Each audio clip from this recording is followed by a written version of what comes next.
You canceled your own daughter's wedding? The question wasn't whispered. It was hurled. Elaine didn't blink. She sipped her coffee, calm as a judge. I paid for it. I can end it.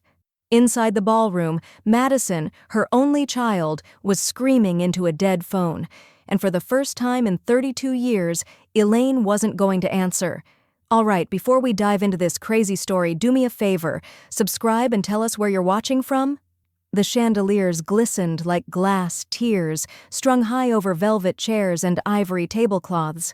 Light bounced off crystal centerpieces, soft jazz hummed from hidden speakers, and the air smelled faintly of eucalyptus and champagne. The whole scene shimmered with curated joy, except the bride. Madison stood stiffly near the stage, arms crossed, lips tight. Her satin train pooled behind her like it was trying to run away. She wasn't smiling, not at the rehearsal dinner's final toast, not when the planner complimented the floral arch, not even when her fiancé kissed her on the cheek. I lingered in the back of the ballroom, unseen but present, watching.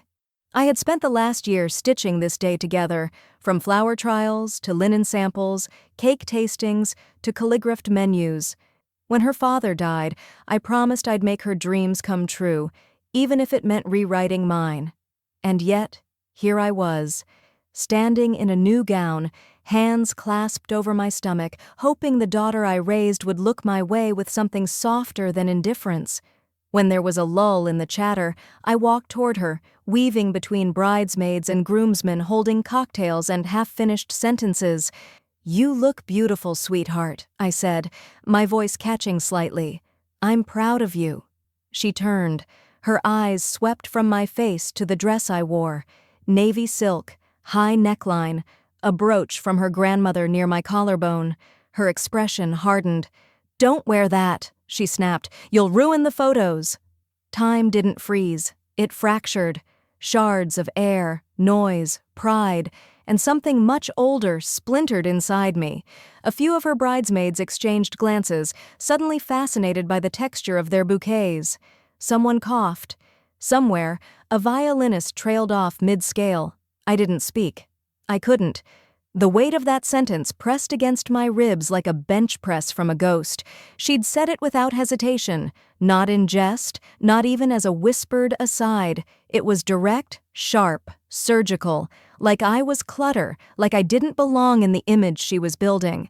I stepped back, smiled faintly as though I'd misheard, and excused myself. My heels clicked softly on the ballroom floor. No one stopped me. No one followed. Out in the lobby, the lighting was dimmer, more forgiving. I reached the front doors and felt the warm Georgia evening hit my face like a question I hadn't prepared for. Outside, the Spanish moss hung like curtains from the oaks, swaying gently in the humid breeze. I stood there a long moment, listening to my own breath. I could taste the salt in the air, Savannah's way of reminding you it had tides too, and that they pulled in both directions. My phone buzzed in my clutch. "Janine. You okay? Where'd you go?" I didn't respond. Instead, I walked down the stone steps, past a valet who nodded politely, and sat at the edge of the fountain where couples often posed for photos. The laughter inside was muffled now, distant. My hands shook as I opened my purse. The rehearsal program was still tucked beside my lipstick. At the bottom, under a restaurant receipt and a lavender sachet, was a folded copy of the contract. The venue, the food, the vendors. My name on every page, every cost routed through me. My heart wasn't pounding from age, it was fury, slow and clean, like water coming to boil. And beneath it, grief. The kind that comes not from losing someone, but from realizing they never really saw you to begin with. I scrolled through my contacts and tapped a name I hadn't used in months. A male voice picked up after the second ring. "Elaine? Everything all right?" I looked back up at the windows above. I could just see the silhouette of Madison laughing, holding a champagne glass, not looking for me. "How fast?" I said. "Can a contract be reversed?" Inside the rehearsal dinner, laughter clinked against wine glasses and cutlery. A jazz trio played near the bar, and the seating chart I helped organize sat proudly on its easel by the door. My name printed on a little white card I would never touch. Madison moved through the room like a glossy magazine bride, her smile polished but hollow. I watched from across the street, sitting on a bench beside the riverwalk, cloaked by the soft shadows of hanging moss. Her laugh, too bright, too wide, echoed faintly through the open doors. She hadn't even sent a text. It reminded me of the night her father died. Madison had only been 12. I was the one who told her he wouldn't be coming home from the hospital. I remember the way her tiny hand curled into mine, like if she held tight enough I wouldn't vanish too. But over the years I did. Bit by bit, I blurred myself out in the background of her recitals, her college tours, her promotions. I paid for the cello lessons, the business classes, the apartment when she couldn't afford rent, and I did it all quietly, because that's what mothers do when love is louder than pride. I pulled out a napkin from my purse and began scribbling numbers. $4,000, venue deposit, $3,200, custom dress, $1,500, catering retainer, $680, monogrammed invitations, $240, bridesmaid robes, $300, travel expenses for her father's side of the family. The list grew. So did the ache behind my ribs. My phone buzzed. Janine, you left? Is everything okay? Sasha, I saw her snap at you. Want me to bring you dessert? Marcy, honestly, you deserve better. I stared at the messages. My fingers hovered, then dropped. Instead, I watched a couple walk by, hand in hand. They smiled, the man whispering something that made the woman laugh from her gut. Not politely, not prettily, but freely. And I wondered, when did Madison stop laughing like that? I wasn't angry. Not exactly. This was deeper, more exhausted, the way a bone feels after it's been fractured too many times in the same place. There's no swelling, just a quiet understanding that you can't keep bracing forever. I stood and walked toward the water's edge. The river murmured against the rocks like it knew secrets I hadn't told yet. The lights from the banquet hall flickered in its surface, distorted by every ripple. Maybe Janine had a point last week when she said, Madison doesn't need another checkbook, she needs a mirror. But I wasn't interested in confrontation. Not yet. Not with emotions still warm and skin still tender.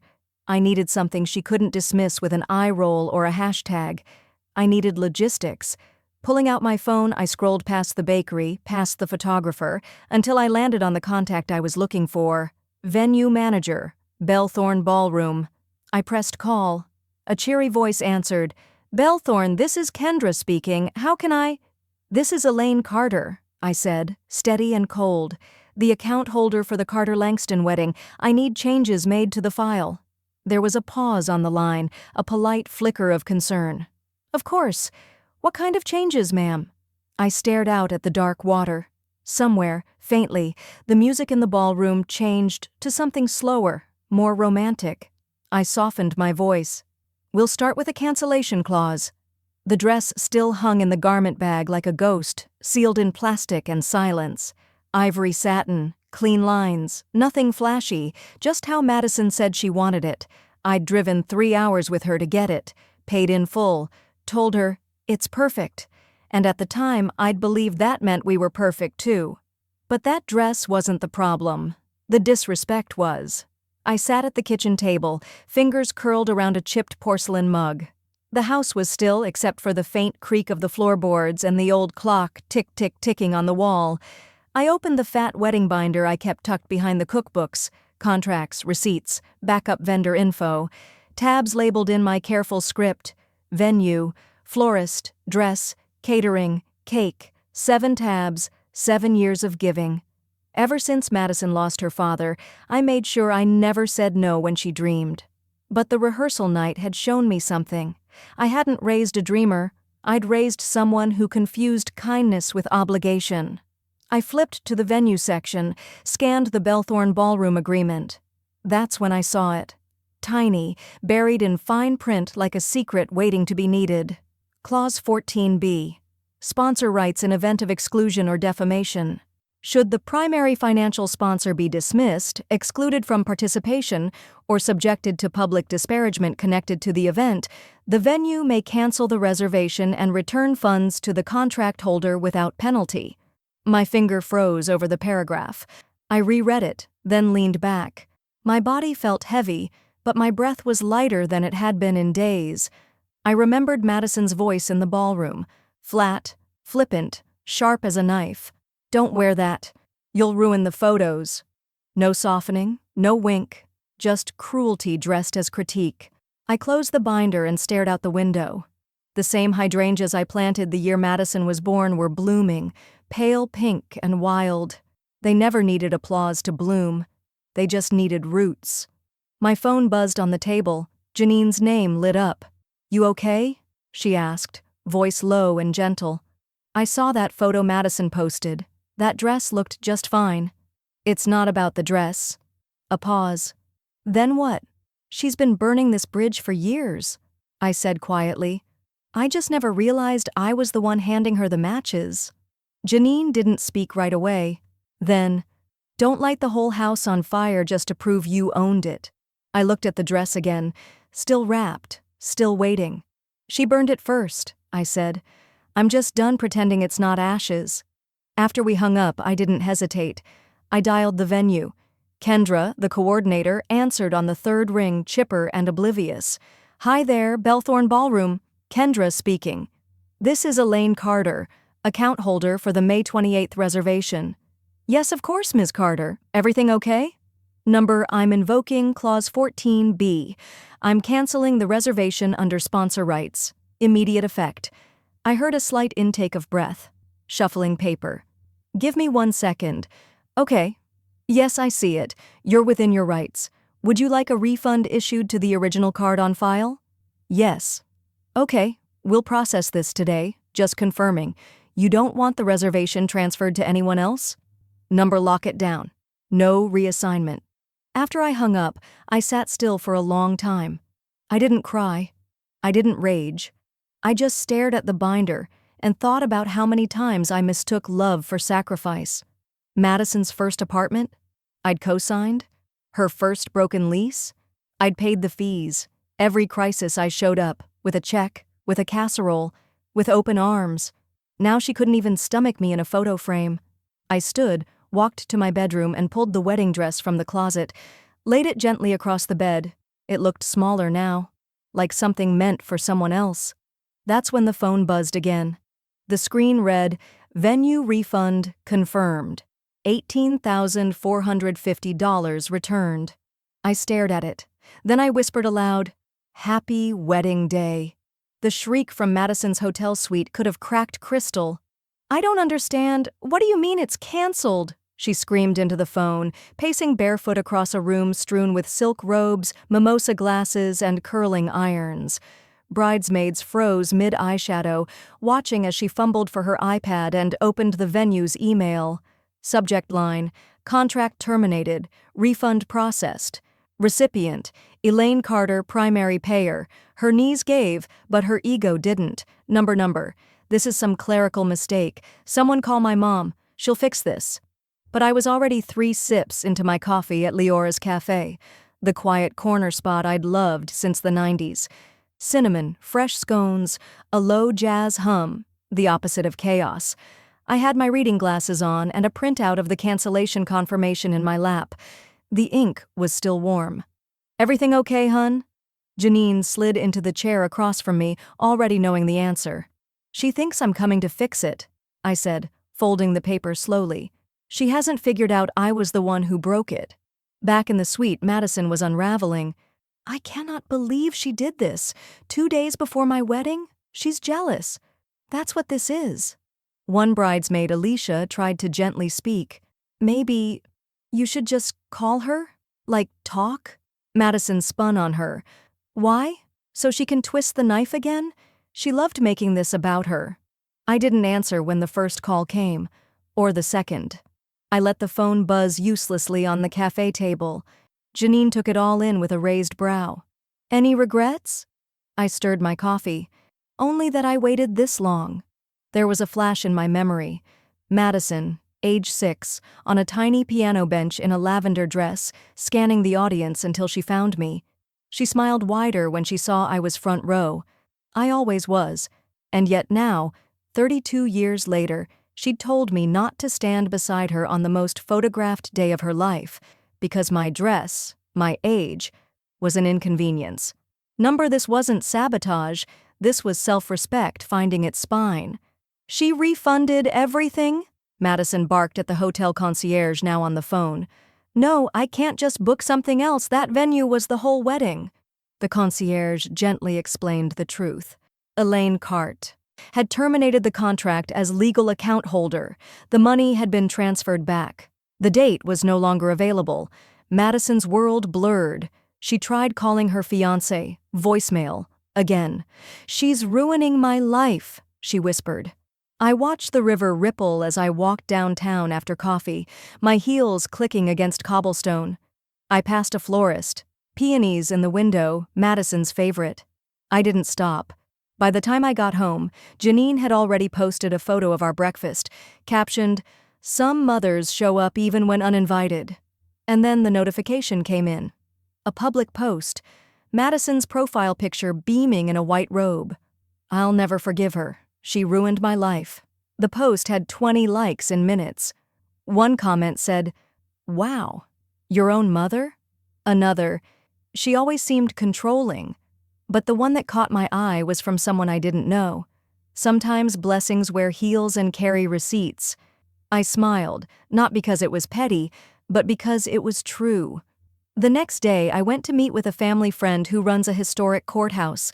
The courthouse smelled like old paper, lemon oil, and stories that had been buried too long.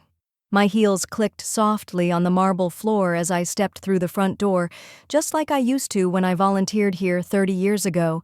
Back then, I was fresh off widowhood, needing something, anything, to tether me to the world.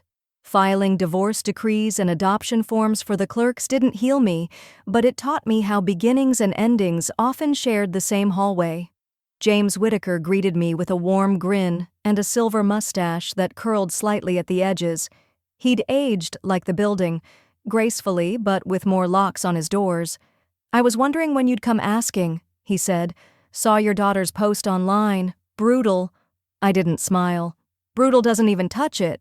We stood in the vacant courtroom, sunlight pouring through the tall windows and catching dust like glitter in the air.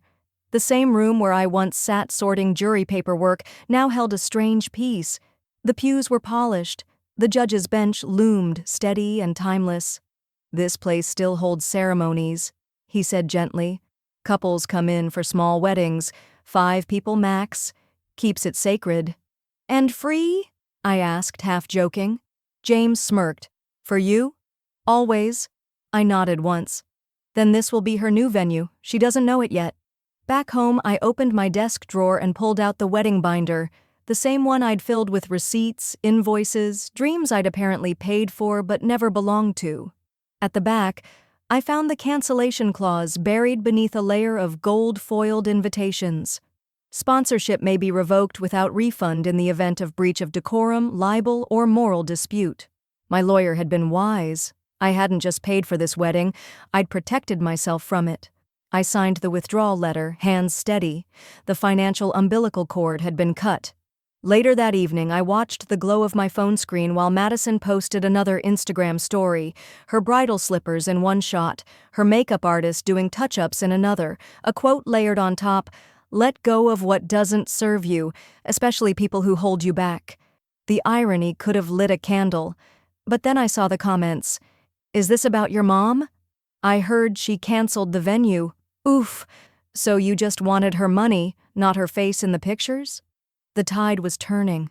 Slowly. The following morning, a knock sounded at my front door.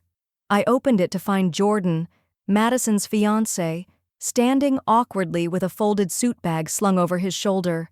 "I can't get through to her," he said, almost pleading. "She's spiraling." I said nothing. He glanced down at his feet. "This isn't how I thought we'd start our life. Is this really all falling apart over a dress?"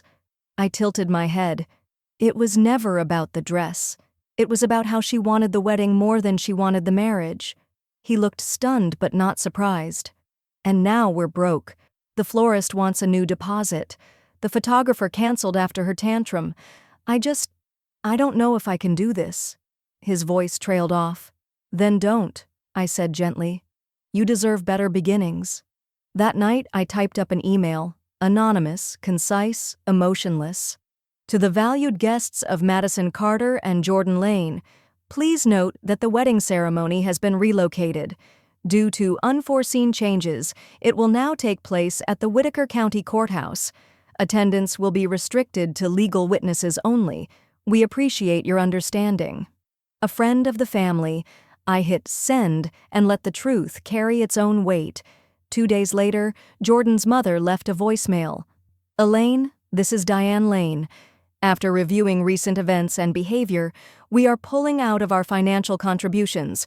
Jordan has made his choice, and it does not include this wedding. We hope Madison finds clarity. Thank you. I woke up to 27 missed notifications. Not from my bank or my friends or my lawyer, but from strangers. Strangers with opinions, with sharp thumbs and shallow empathy. Madison's latest social media post had gone viral. She was sitting in a sun-drenched corner of her bridal suite, fake lashes quivering with crocodile tears. A slow violin soundtrack played beneath her words. Sometimes the people who are supposed to love you the most are the ones who ruin everything. The caption was worse. She canceled my wedding, my own mother. I have no words. Your toxic parents. Team bride. All I did was ask. The comments flooded in like poison seeping into water. She looks so hurt. Poor girl. What kind of mother would do that? If my mom pulled that, I'd never speak to her again. But not all of them took the bait. Anyone got the receipts? Didn't the mom pay for the wedding? This story doesn't add up. And just like that, the hashtags began to splinter.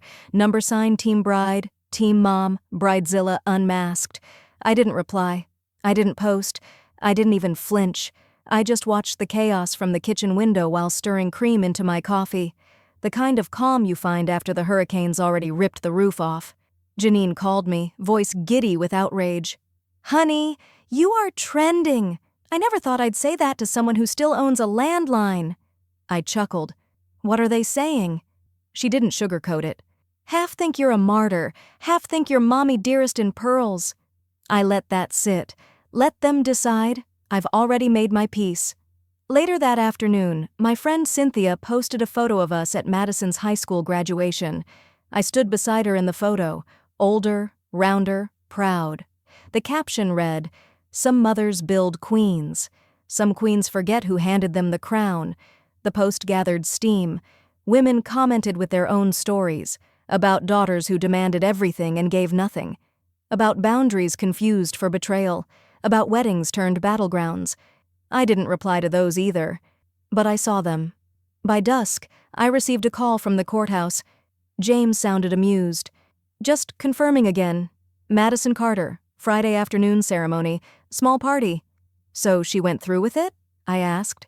She tried to cancel this morning, said she had a different venue in mind now, but once I reminded her of your name on the reservation, she backed off. A pause. Is she still marrying him? I asked. James exhaled. We'll find out soon enough.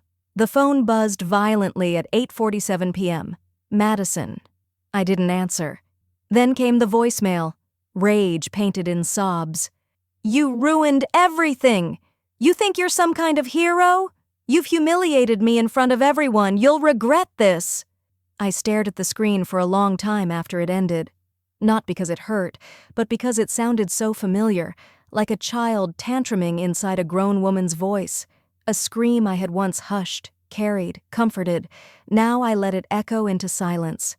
The next morning, I sat at my writing desk, the windows open, Georgia breeze curling around my ankles. My fingers hovered over the keyboard, not to retaliate, not to justify, but to clarify. I opened a blank document and began typing. To friends, family, and those who've reached out.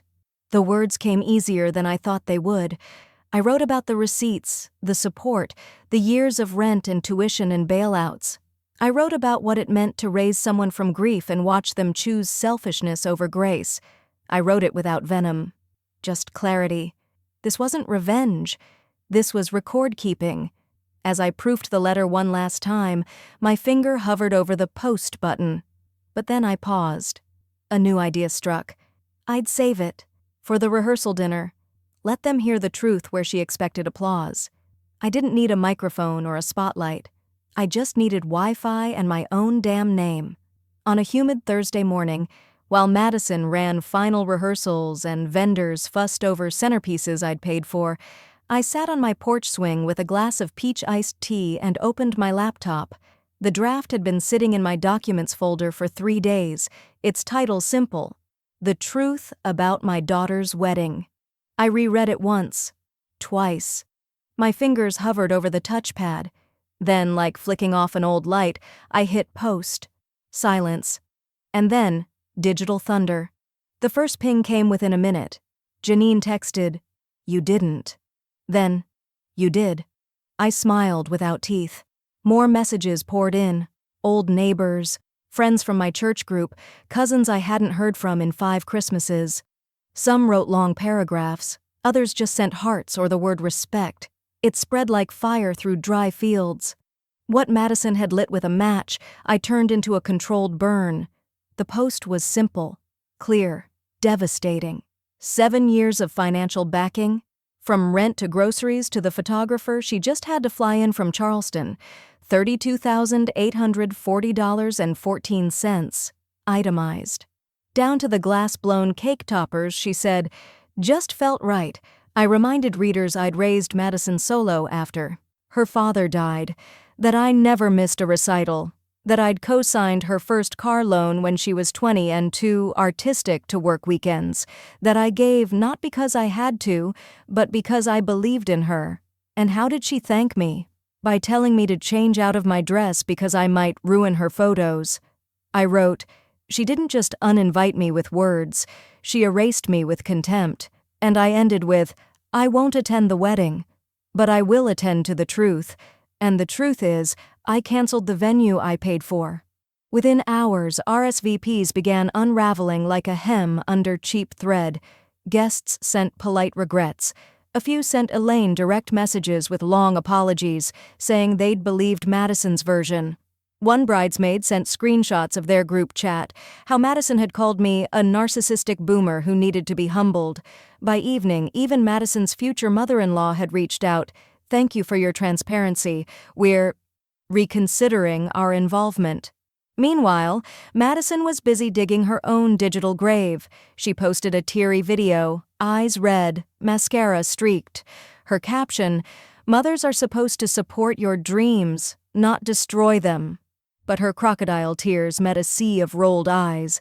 Comments flooded in. Maybe support goes both ways. She bought your dreams. You trashed the receipt. Some mothers build you, others bail you out. Sounds like yours did both. She deleted the video after 2 hours, but the screenshots were already circulating. I could have stayed glued to the chaos. I didn't. I opened a new tab and booked a solo cabin on the Oregon coast. Oceanfront. Quiet. Just me, the tide, and the chance to hear myself think again. When I told Janine, she laughed. That's the most Elaine thing I've ever heard. Not a retreat. A damn resurrection. She was right. For the first time in decades, I was no longer just Madison's mother. I was Elaine again. The morning after my post hit peak virality, I was folding laundry when my phone rang. The number was unfamiliar. I hesitated before picking up. "Mrs. Reeves?" a polite voice asked. "Yes?" "This is Deidre from the Savannah Municipal Courthouse.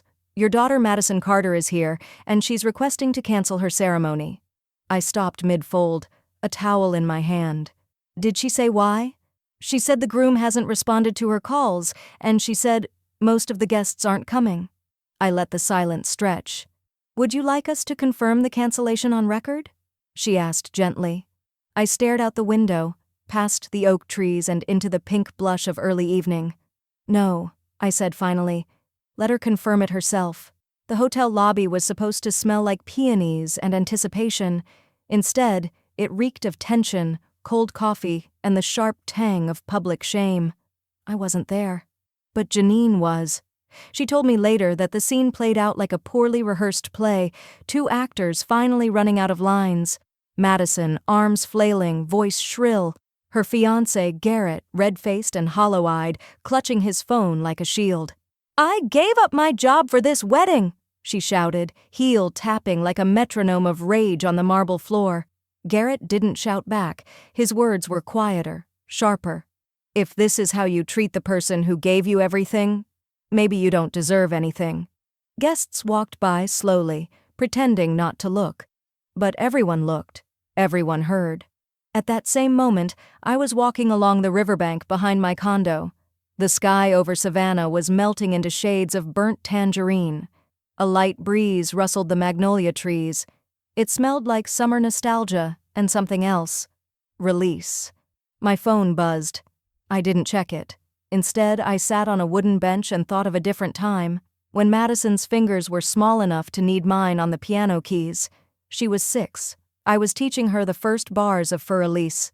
She couldn't quite stretch her pinky far enough, so I pressed the note for her. She grinned wide. "We're playing it together, Mama," she said. Even back then, I was holding notes for her. She refused to reach on her own.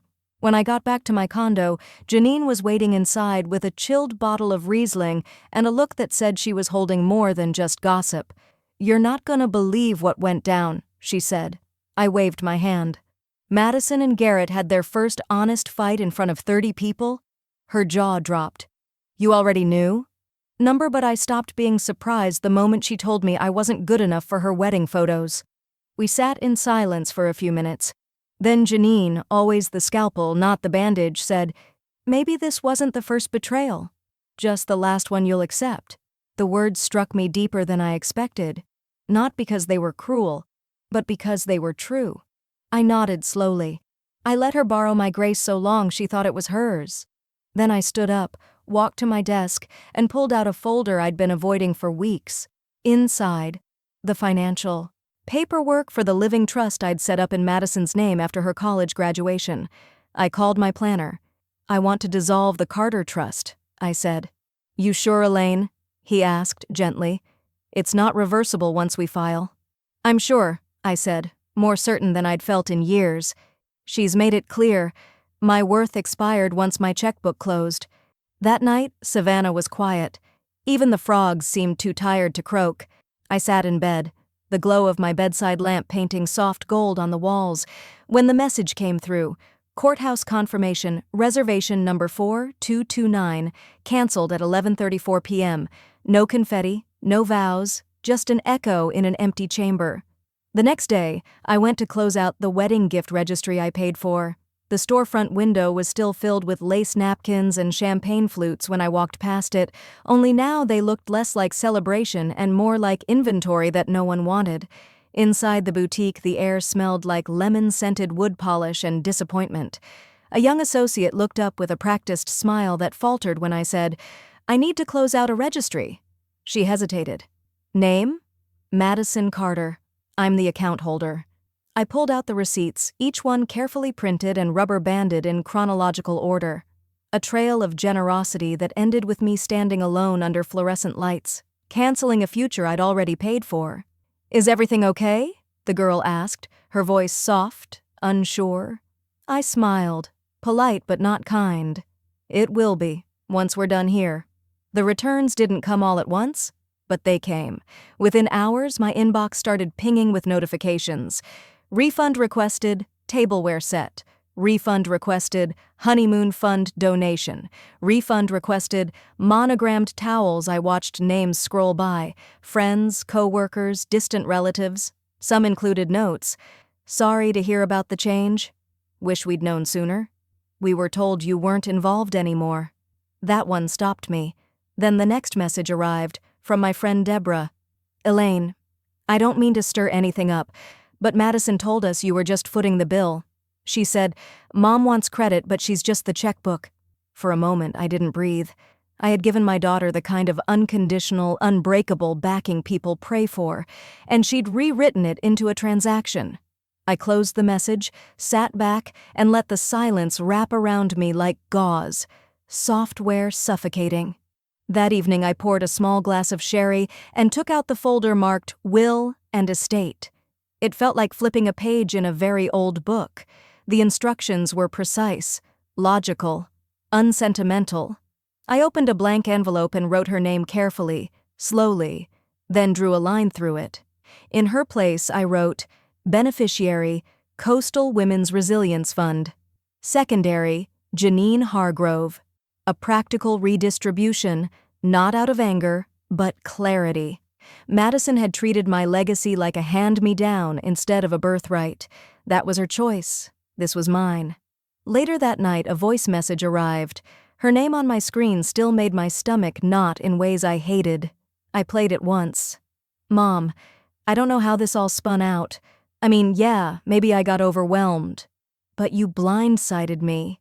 It was my wedding. You just took everything. Everyone's talking about me like I'm some spoiled brat, and it's not fair. I didn't mean, look, just call me, okay? She never said sorry. Not once. Not in tone, not in words. She blamed the wind for where she threw the match. I forwarded the audio straight to my lawyer with a single note, add to file. The next morning, Savannah was washed in soft gray light, the kind that makes everything look like a memory before it's even happened.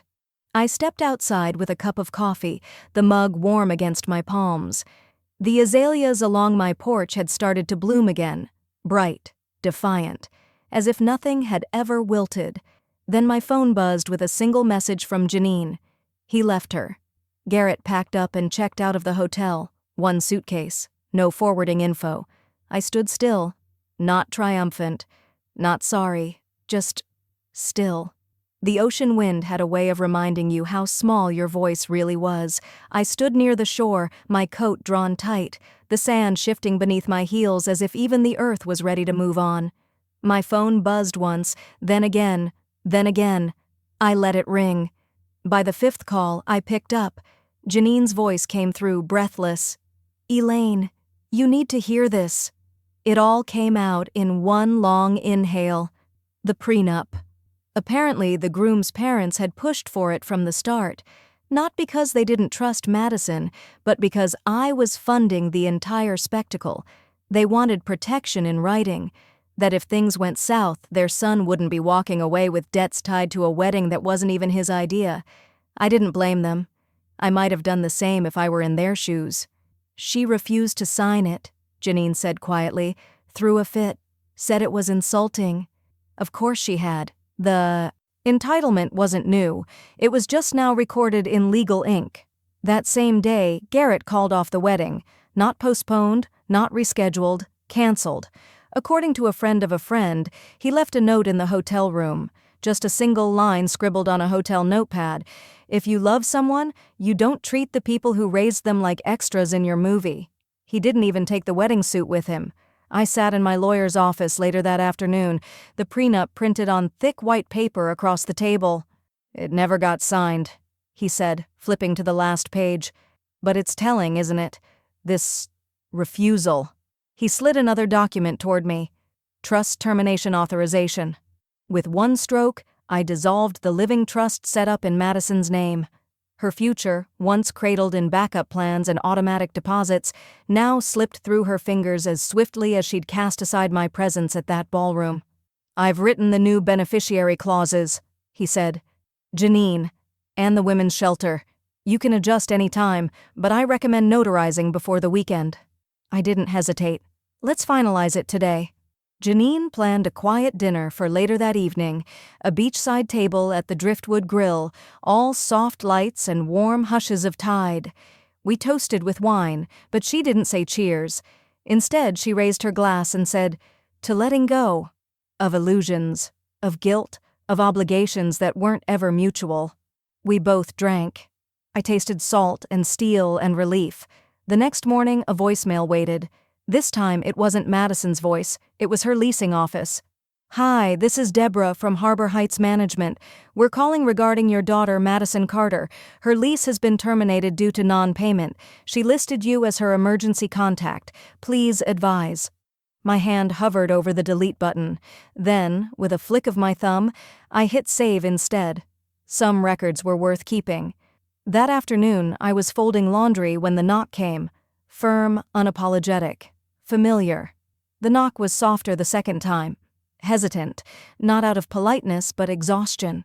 I had left the door ajar, the screen creaking gently in the breeze. The sun was falling slow over the marshes, painting my porch in gold and regret. A pot of tea steamed beside me, untouched.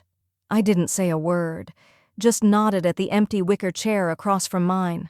Madison stood in the doorway, mascara streaked down both cheeks, her mouth tight, as if it had spent too many hours holding in what she was now too tired to defend. She looked thinner, or maybe just smaller. Her eyes scanned the porch like it might bite her. Then, slowly, she sat. The silence between us stretched like a tightrope, fragile, tense, waiting for one of us to fall first. I didn't offer her tea. I didn't ask what happened. I gave her 2 full minutes, not out of strategy, out of mercy, because I wanted to see if she'd use them to tell the truth. She didn't. She cracked. "I didn't mean it like that," she whispered, voice trembling. Her hands twisted around the hem of her sleeve, picking at a loose thread with the desperation of someone who still believed they could pull things back into place. "That day, the dress, the ballroom, I was just stressed. I wasn't thinking. I didn't mean—" "You meant it exactly like that," I said, my voice calm, measured. "And I heard you." The thread snapped in her hand. She froze. Her lip quivered, but I stayed still. "I was scared," she said finally. "Everything was falling apart. I didn't know what to do. You hurt me," I interrupted, gently but firmly. "You hurt me not just with your words, but with what you believed you were entitled to, what you thought I owed you." Tears rolled down her cheeks now, fast and uncontained. "You're my mother," she choked. "Aren't you supposed to show up no matter what?" "No," I said softly. "I'm supposed to raise you to stand on your own. And I did. But you sat down." She looked away, down the steps, out at the gravel driveway where her car probably sat empty and cold. Her jaw tightened again. "I don't have anywhere else to go." It wasn't a question. It was a dare. A test. I stood up slowly and walked inside. She didn't follow. When I returned, I handed her a small folded paper. A hotel reservation, 1 night, paid in advance. "I'm not abandoning you," I said. "But I'm done being the backup generator for your emotional blackouts." She stared at the paper like it was a sentence, or a key. Maybe both. Her fingers closed around it. "I want to fix things," she whispered. I looked at her, not the grown woman in tears, but the little girl who once asked if monsters were real. "They can be," I said, "when we let them live in us too long." She stood up slowly, the chair creaking beneath her. I'll go," she said. I didn't nod. I didn't say goodbye. She walked down the steps, pausing once at the bottom like she thought I might change my mind. I didn't. When I stepped back inside, the house was cool and quiet. I went to my desk, opened the safe, pulled out the will I had updated just months ago. Her name was still there, faintly marked beside old inheritances, childhood bonds, the trust I had closed. It was like reading the blueprints of a bridge I'd already burned. I picked up the pen and crossed her out. I sealed the new version in an envelope marked Final, slipped it into the safe, and whispered aloud to the room, "Some things don't need a ceremony. Just closure." The morning after the courthouse called to confirm the cancellation, I boarded a plane bound for Portland. No fanfare, no explanation. I just packed a carry-on, locked my phone in airplane mode, and told the wind to carry the rest. 3 hours later, I was winding down Highway 101 in a rental car that smelled faintly of pine-scented air freshener and stale mints.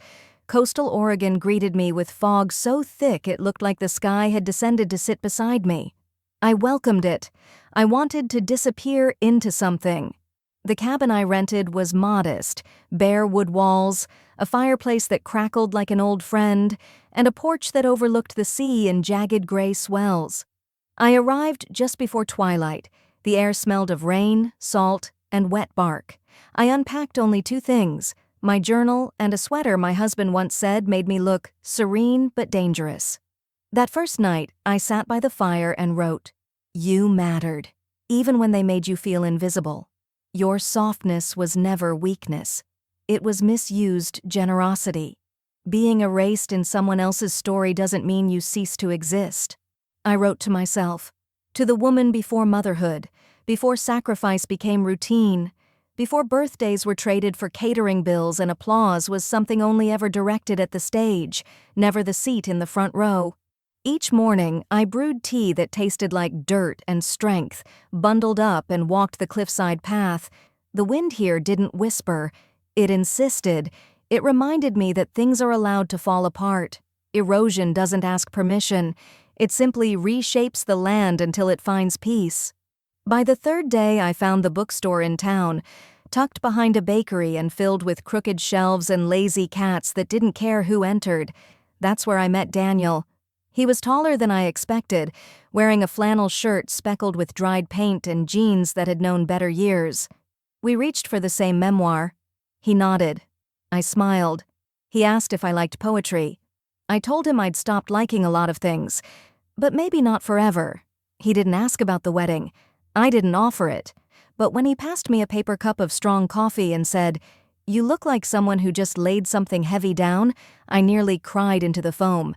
Back at the cabin, I continued writing letters. Not to Madison, not to the version of her I used to raise, to myself, to the version of Elaine who let herself be used as scaffolding, who footed the bills, swallowed the snubs, and told herself love meant enduring disrespect in heels and pearls. I didn't burn the letters. I folded each one into a handmade cedar box I'd bought at a roadside market. The lid squeaked slightly every time I opened it, like it was sighing with me. One rainy afternoon, as I was sketching the outline of a windswept tree in my journal, I heard the mail truck approach. It paused at my cabin, engine humming like a question. A single envelope was placed carefully in the box outside. No return address, just Elaine Carter in handwriting I'd helped teach. Curved, neat, too formal to be spontaneous. I stood staring at it under the drizzle, my sweater clinging to my arms. I took it inside, held it over the wood stove, then stopped. I lit a candle instead, set the envelope on the small table beside me. I brewed tea, reread a few letters from my box, and waited for the ache to tell me what to do. It didn't come. I picked up the envelope, weighing it like a stone. I imagined the contents: a sonogram, a guilt-wrapped olive branch, a demand disguised as grace. I opened the stove door, fed the letter to the flames. It curled like a dying petal, then vanished in a plume of ash and relief. I whispered, "Not all things need to be saved." And for the first time in years, I felt saved myself. Mornings in Oregon were slow and deliberate. Coffee brewed in silence, birdsong rustling through pine trees, brushstrokes gliding across canvas with no one to impress. No calendars, no guest lists, no roles to perform. Just me, the breeze, and the sea beyond the cliff, still crashing like it had something urgent to say. I painted. Not well, but fiercely. Large, messy abstracts that didn't try to be beautiful. They were loud, raw, sometimes ugly, shards of everything I hadn't said when I should have. Turpentine stung the air, mingling with the rosemary I grew on the windowsill. My hands ached, but my heart didn't. That felt like progress. Janine visited 3 weeks into my self-imposed exile. She stepped into the cabin and immediately let out a low whistle. "Is this a retreat or your villain origin story?" she teased, eyeing the canvases leaned against the walls, the kitchen table littered with loose tea leaves and legal documents.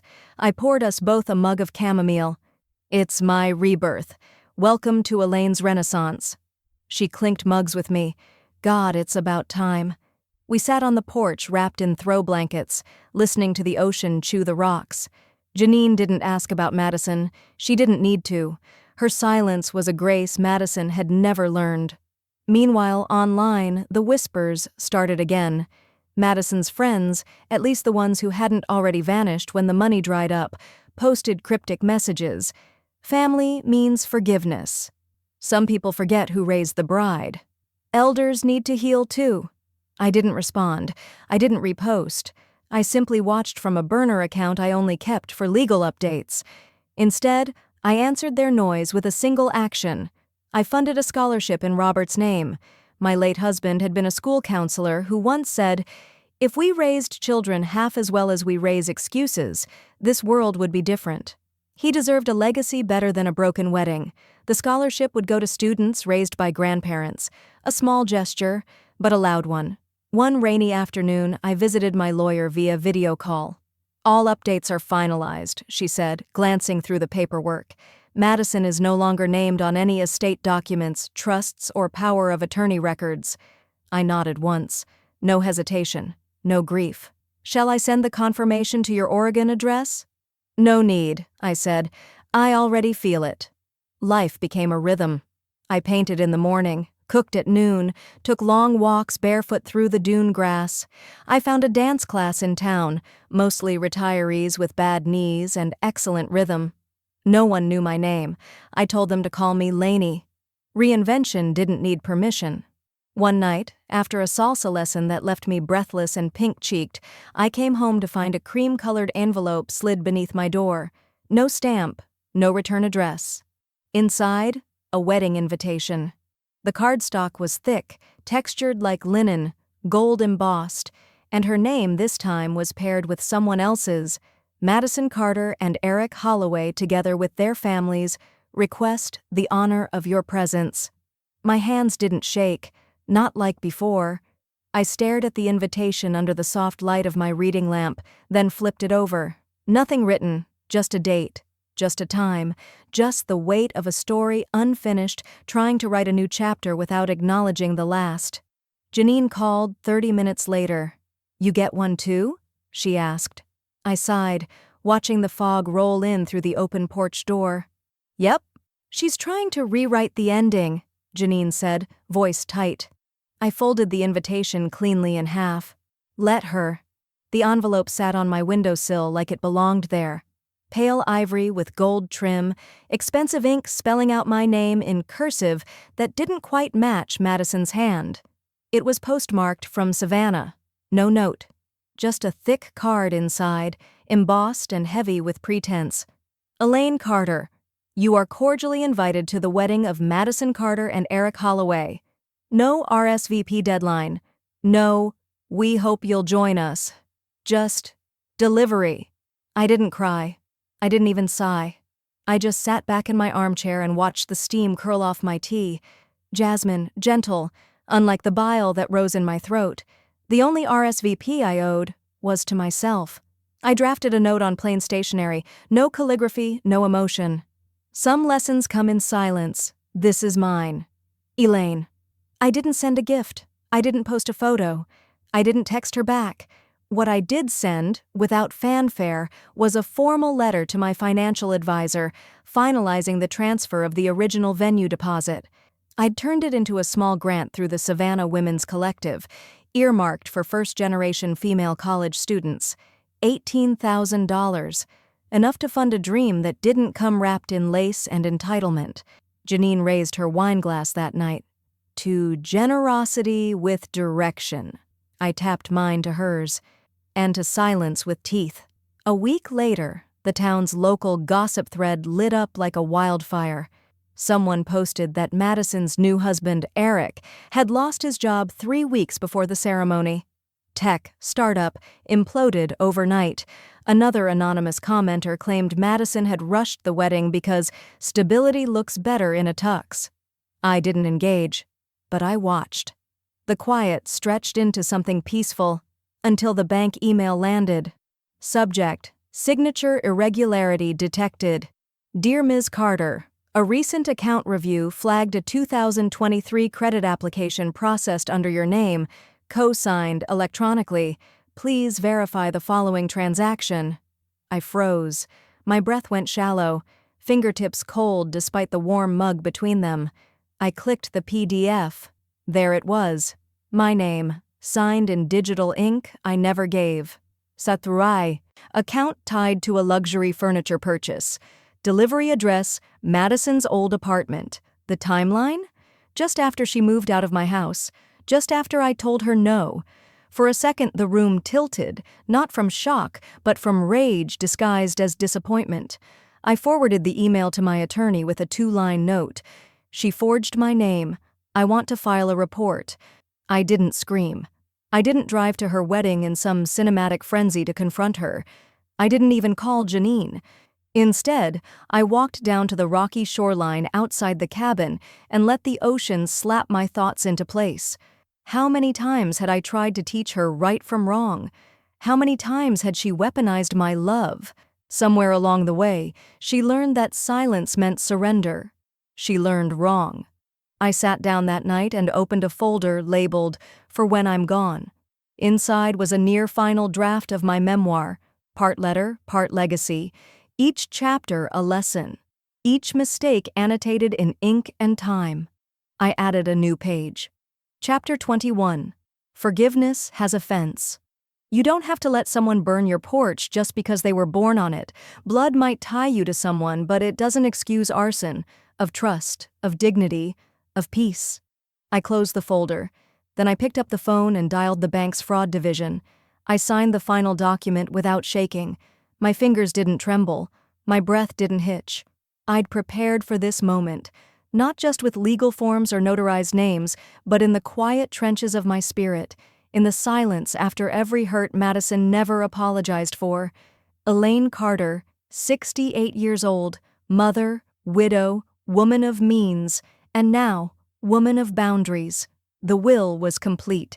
My signature sat at the bottom, bold and steady. Janine and the Women's Collective of Savannah were now the only ones named. No conditions, no room for guilt-tripped edits. I closed the manila folder and slid it into the drawer marked Final Affairs. I had labeled it that morning. It felt fitting. Outside, the late afternoon tide pulled gently at the Oregon shoreline. Seagulls called above the dunes, and the wind carried that scent of salt, old kelp, and cold air that made me feel more alive than I'd felt in years. My coat flapped at my sides as I stepped off the porch and onto the sand. No audience, no applause, just my feet pressing into the earth like I belonged here.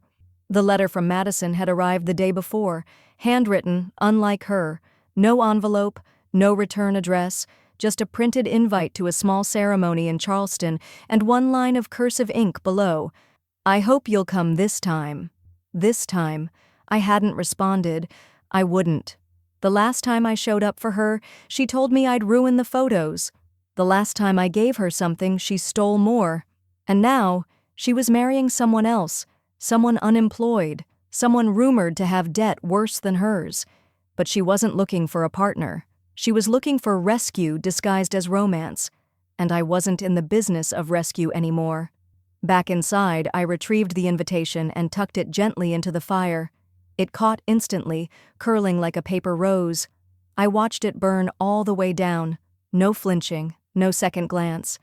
Janine arrived shortly after with pastries and wine. "This your version of a wedding reception?" she teased. "No," I said. "This is what peace looks like." She grinned. "You're glowing. Retirement suits you. Or maybe it's deliverance."